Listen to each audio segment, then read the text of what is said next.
Yeah, that's what I did now because I know I probably will. All right, send her the link too.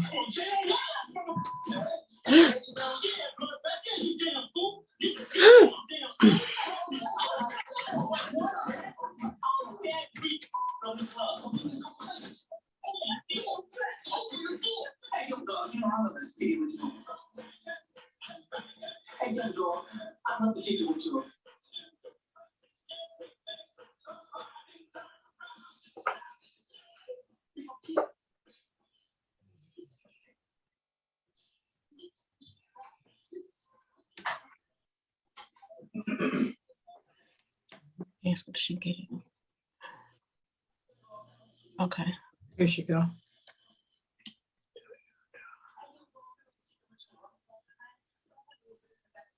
Hello. Hi. I'm like, wait, I didn't get it. I'm like, I didn't get a link yet. My fault. My apologies. That's okay. And I was on a session. I'm like, oh my God, like I need a link. Yes, my apologies. Yeah. No, this evening. How are you? Working? Good. How are you? Good. I still have 2 sessions. How are you? Good. We're gonna trying to make this quick. Thank you for being here with us. You're welcome. Thank you for having me. This is 1 of 6. I have today, tomorrow. Wow. Saturday morning, then I have Tuesday. Oh wait, 1 of 5. Today, tomorrow. Yes, tomorrow. Saturday morning, Tuesday night. Wow. Friday night. Well, it's mental health month. Exactly. Yes. And everybody kind of waited. And I'm like, okay, come on, people, get it together. And waited. But that's okay. I understand. I understand because I'm raising my hand too. I'm guilty. No, but you know what, people, it's hard because you don't think about it till you think about it. Yeah, definitely. Just to try to start off light, I want to ask, where are you from? I'm sorry. This is Miss Tanoa Bettis that we have as our special guest for tonight. Welcome. Hi. Can you let us know where you are from? I'm right from here, from Atlantic County. Oh, nice. Okay. Did you go to school in Atlantic County or college in Atlantic County? Yep, I grew up here. I went to the local school system here. I went to ACCC, Stockton, Rutgers, and now I'm getting my doctorate at Walden. So I'm Atlantic County homegrown. Nice. Yep, I'm Atlantic County homegrown. Yes, I am. Did you pledge at any of your colleges? I'm a Zeta. Zeta, okay. Zeta's in her house. Yes. I didn't pledge in college. I pledged on it as a graduate level, though. Okay. I was raising my kids, so I had to wait until all of that was, I had to raise my children. So gotcha. I know. I graduated high school in 1989 and had a long college career. And then right before they were big, I said, let me get my bachelor's before they get to go in their school years, and I got to be sitting with them. Let me knock this out. What's my goal? And I did it. I was like, oh, praise the Lord. What did you get your bachelor's in? Business administration with a concentration in management. My son is in school for business. He graduates from Stockton this year. Yeah, congratulations, Mom. I should have got a business degree because now that I run my business, I run it so poorly. Oh, never too late. Not poorly, but like I'm more concerned with the therapy and not the paperwork. Right. Which should be good, but it's not good for the IRS. But it's a learning experience for everyone. The IRS is not happy with that, but I'm like, I'm saving lives. Like, come on, man, leave me alone. What for your career now? Like, what can you tell us what you do?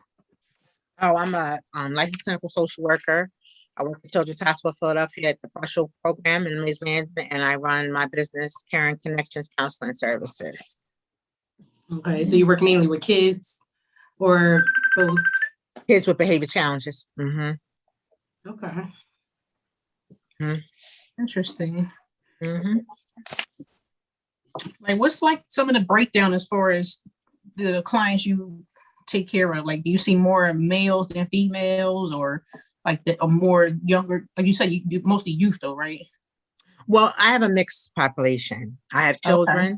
I have small children. I have teenagers. I have young adults. I have a couple older adults, seasoned adults. I do see more women than men.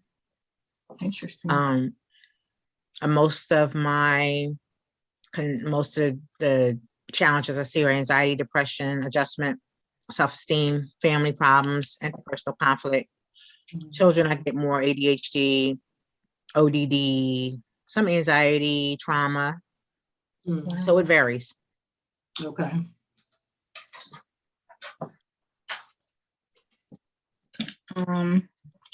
As far as transparency, have you dealt with or deal with any type of mental health issues? Oh, for myself? Yes. I'm actually a trauma survivor. A sexual trauma survivor, as well as a domestic violence trauma survivor. Wow. I have anxiety disorder unspecified, bipolar 1 disorder, and I do see a psychiatrist. I do go to therapy. I was first diagnosed with depression when I was 13 years old. I since then developed a mood disorder, basically, which kind of is all compounded from life experiences and, different things like that. So eventually, instead of calling someone manically depressed, you're going to say they're bipolar 1. I do have some manic episodes, but my manic episodes are more displayed by working a lot, not sleeping, things like that. So yes, I am diagnosed bipolar 1 and anxiety disorder unspecified, medicated for both. Okay. Very powerful and very inspiring that you shared. Thank you for sharing that. You're welcome. I mean, I'm not a hypocrite.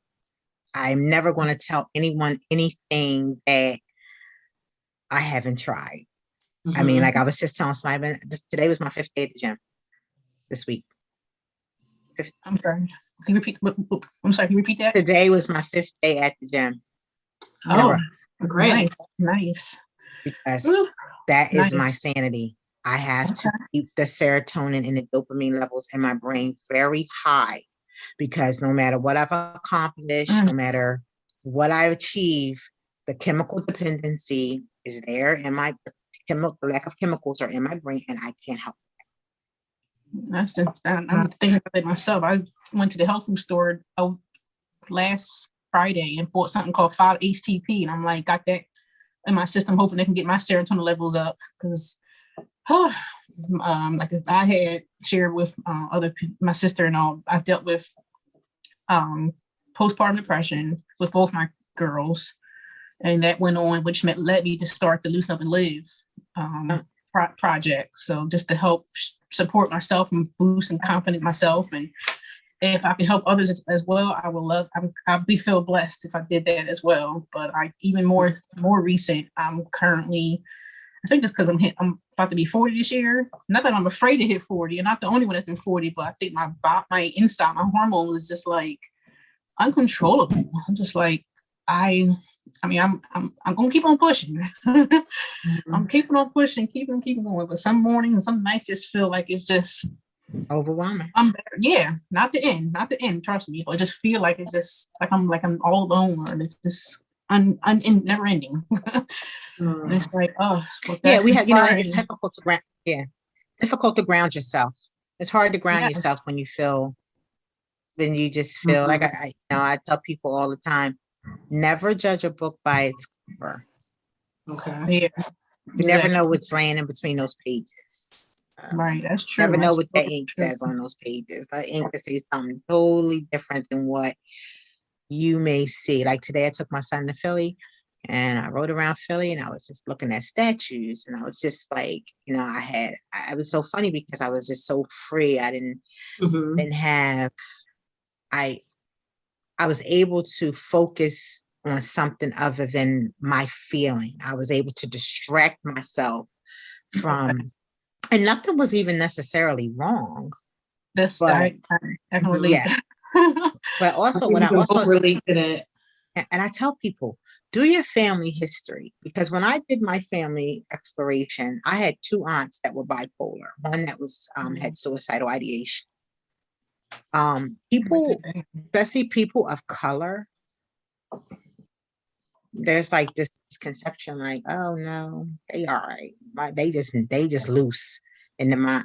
Yeah, maybe, but guess what? Your child may be loose, your grandchild may be loose, if this is what you're calling it. So for me, I always knew that my level of mental functioning was off. The things that I found pleasure in as a child or didn't find pleasure in as a child was not normal. I didn't like birthday parties. I didn't like birthday cakes. Wow. I was very irritable. And I said, something's not right here. So I got older, started trickling into relationships, and something's not right here. So I went to start school for nursing. And I had a back injury, and they put me on pain meds. And I said, I'm not taking the pain meds. And I start taking another medication that was a pain med and an antidepressant, but I didn't know that at the time. And I said, oh, at this peak, like, like, what is this? Why am I so, and come to find out is because I had a chemical imbalance in my brain. Wow. And I was seeing a psychologist, and he and I started doing some background work. And that he was a white psychologist. And, at first I was like, well, you're nuts. I don't even know what you're talking about. And then I spent about 15 years with him. And then, I'm going to go to school. I went to school and I started studying, pathological, physiological elements of Black people, depression. My mom said, oh yeah, my aunt, she tried to kill herself on New Road in Pleasantville. And I said, oh, well, how old was she? Yeah, she was like in her 30s. Oh, well, I would have liked to know that, because then I can tell why sometimes, like why I feel the way I do sometimes. So needless to say, do your history. Having a mental illness doesn't mean anything. I function very well within my mental illness. Actually, I think I function better in my mental state than when I'm having an off day than when I'm normal, when I feel normal. Like I function better. I get more done. I'm more productive.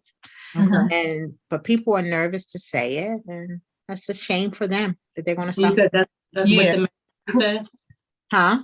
You said that's with medicine? You feel more productive? Oh wow. Okay. Yeah, but people are too scared to say. So I say suffer alone, because if you come to me, I'm going to make sure you get help. I don't play games. I'll do the therapy. If I need to send you to a psychiatrist, that's where you go, and they do the medicine. But it has to be a cocktail. It's a cocktail here.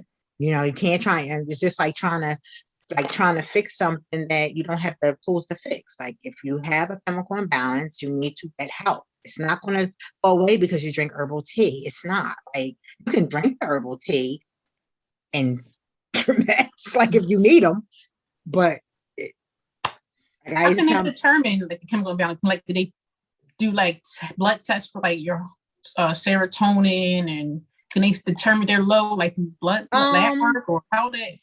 There is like blood work, but what they do is they do more of a time frame, like narratives, like they ask you to start tracking your anxiety, what times a day it's worse.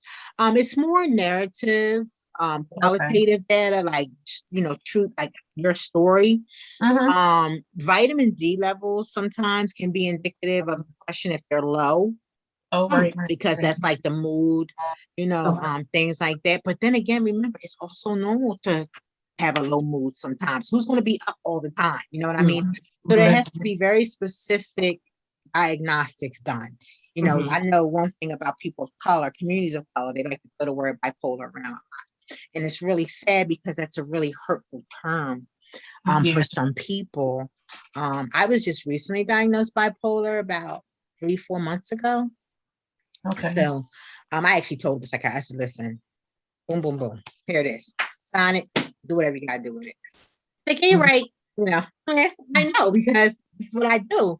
So he's like, wow, you're just brave. He's like, because most people would not. I said, listen, I'm not here to suffer. I'm 47 years old. I don't have a lot of time. I have about 20, 30 years, hopefully. I'm not trying to suffer. I know. That's just I like ain't trying to, breathtaking. You I'm say not that you want ashamed. some relief. I know. It's like I am breathtaking. not ashamed. I'm afraid of medication, honestly. I took Zoloft before, and it just had me up at 2 a.m. I had no appetite, and my heart was racing, and it increases your desire for carbs, is what Zoloft does. I don't always swear by meds. If you need them, then fine. Right. I don't swear by that because there's other things, like I said, exercising, therapy, interventions. Right. Therapists are supposed to give homework. I give homework assignments to my clients, like it's a whole, like, I do homework. I do my own journaling. I do my brain dumping exercises every day. I write down, hate my boss, can't stand him. Do you think exercise like really helps with brain dumping? Yeah, because some people say, "Oh, I don't journal." I said, "Well, call it brain dumping. Call it whatever you want. Just get it out. Like, do it. Put it on paper." Yeah, so I make it fun for me because this is my life.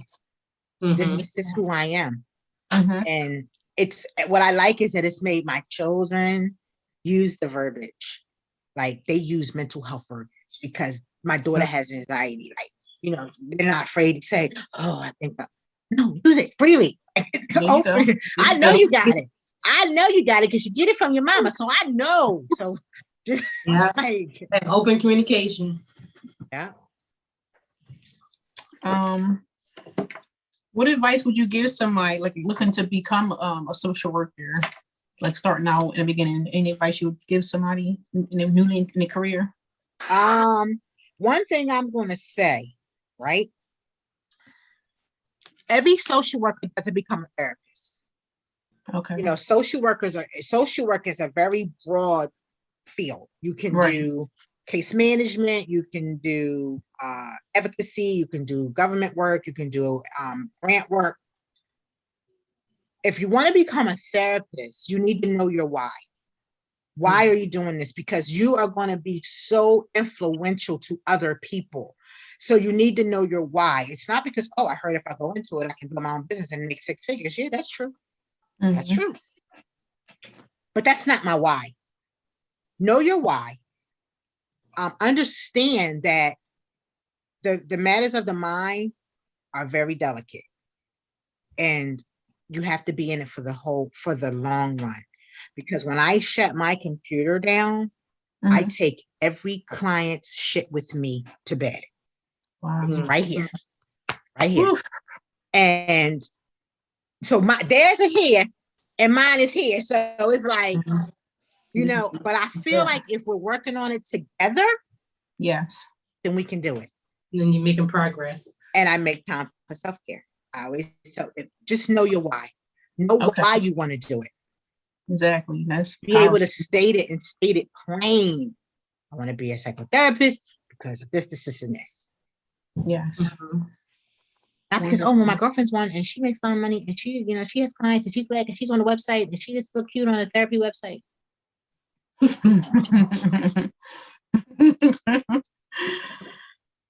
Cool. So like in the next 5 years, where do you see yourself?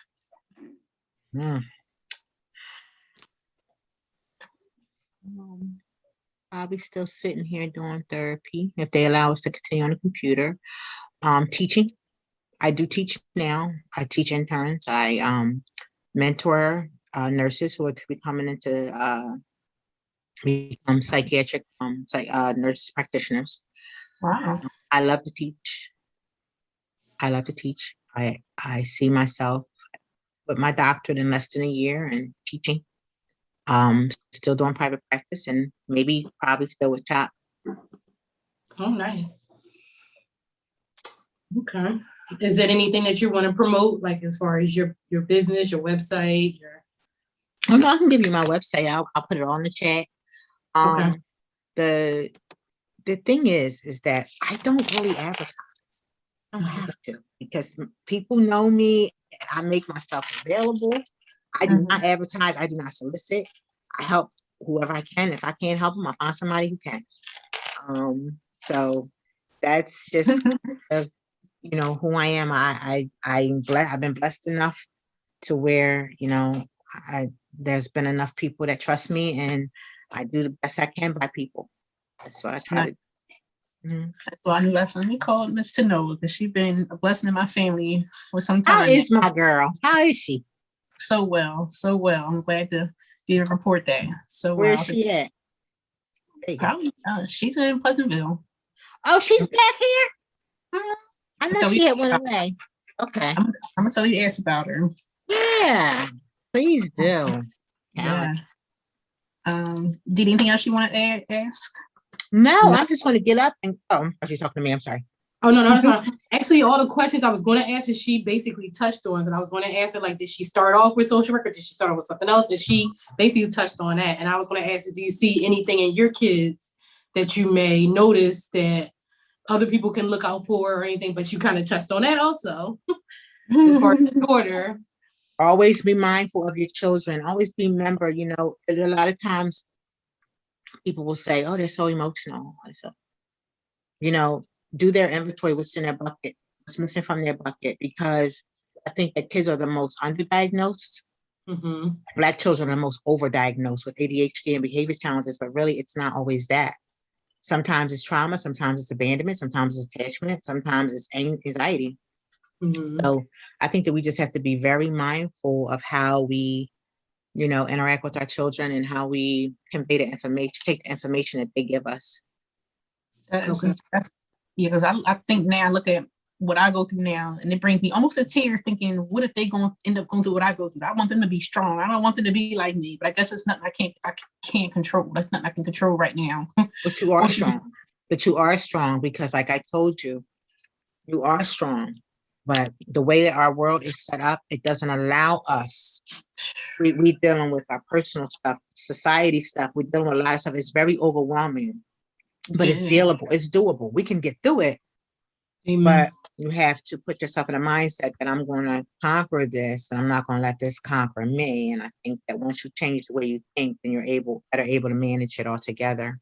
Mm-hmm. Mm-hmm. And instill that in our children also. Yeah.